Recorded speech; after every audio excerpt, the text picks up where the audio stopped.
Video شروع کرنے سے پہلے ہمارے channel Alhuda online Quran academy centre کو سبسکرائب اور ویڈیو کو لائک کریں۔ اسلامی تاریخ دور فاروقی کا اہم کارنامے۔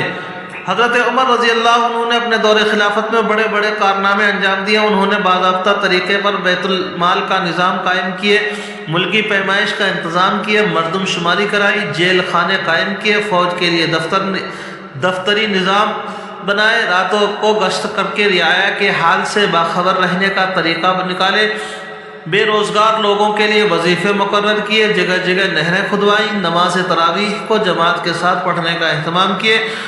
اسلام سے پہلے دریائے نیل ہر سال سوکھ جاتا تھا۔ مصر والوں کا عقیدہ تھا کہ ایک کنواری لڑکی کی بلی کے بغیر دریائے نیل جاری نہیں ہوتا۔ جب تک مسلمانوں نے مصر فتح کیا اور اس کی خبر گورنر حضرت عمر بن عاص رضی اللہ عنہ کو ہوئی تو انہوں نے فرمایا کہ اسلام میں یہ ہرگز نہیں ہو سکتا۔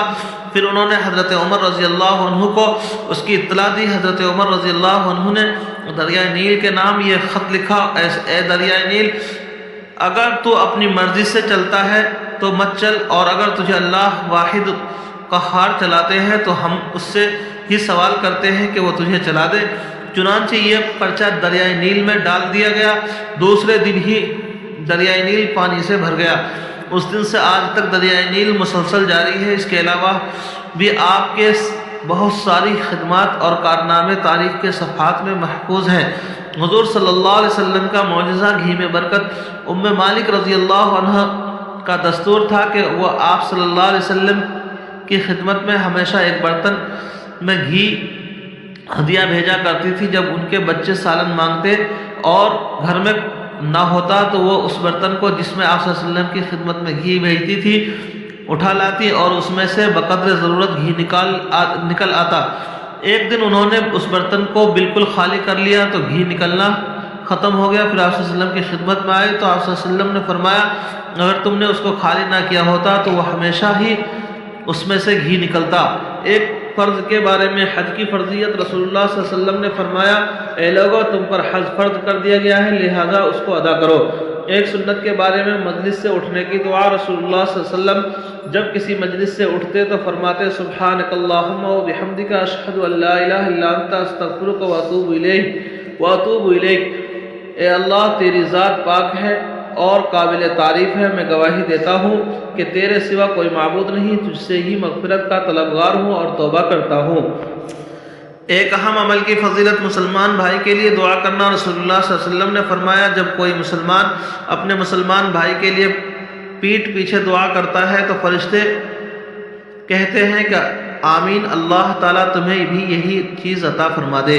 ایک گناہ کے بارے میں، کفر کی سزا جہنم ہے۔ قرآن میں اللہ تعالیٰ فرماتا ہے، جو لوگ کفر کرتے ہیں تو اللہ تعالیٰ اس کے مقابلے میں ان کا مال و اولاد کچھ کام نہیں آئے گا، وہ ایسے لوگ ہیں جہنم کے ایندھن ہوں گے۔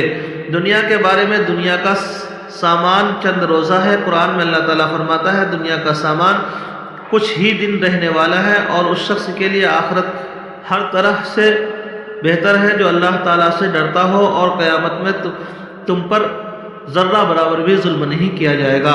آخرت کے بارے میں، جنت میں پہلے جانے والے، رسول اللہ صلی اللہ علیہ وسلم نے فرمایا، جو لوگ سب سے پہلے جنت میں جائیں گے ان کے چہرے 14ویں کی چاند کی طرح چمکتے ہوں گے، نہ تھوکیں گے، نہ ناک سکیں گے، نہ پیشاب و پیخانہ کریں گے۔ ان کے برتن اور کنگھے سونے اور چاندی کے ہوں گے۔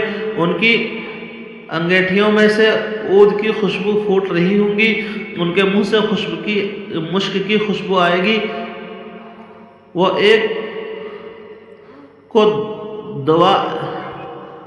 ہر ایک کو دو ایسی حوریں ملیں گی جن کے پیروں کی ہڈیوں کا گودا خوبصورتی کی وجہ سے پنڈلیوں کے گوشت سے صاف نظر آئے گا، اور وہ دونوں حوریں آپس میں ایسی ہی ہم خیال ہوں گی جیسے کہ دونوں کا دل ایک ہو، اور صبح شام وہ اللہ کی بڑائی اور اس کی تعریف کرتی ہوں گی۔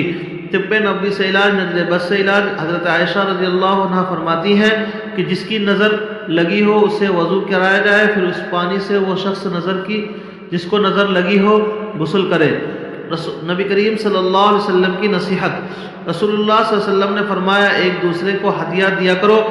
ہدیہ دلوں کی رنجش کو دور کرتا ہے، اور کوئی پڑوسن اپنے پڑوسن کے ہدیہ کو حقیر نہ سمجھے، اگرچہ وہ بکری کے خر کا ایک ٹکڑا ہی کیوں نہ ہو۔ اللہ تبارک تعالیٰ عمل کرنے کی توفیق نصیب فرمائے۔ چینل کو سبسکرائب اور ویڈیو کو لائک کریں۔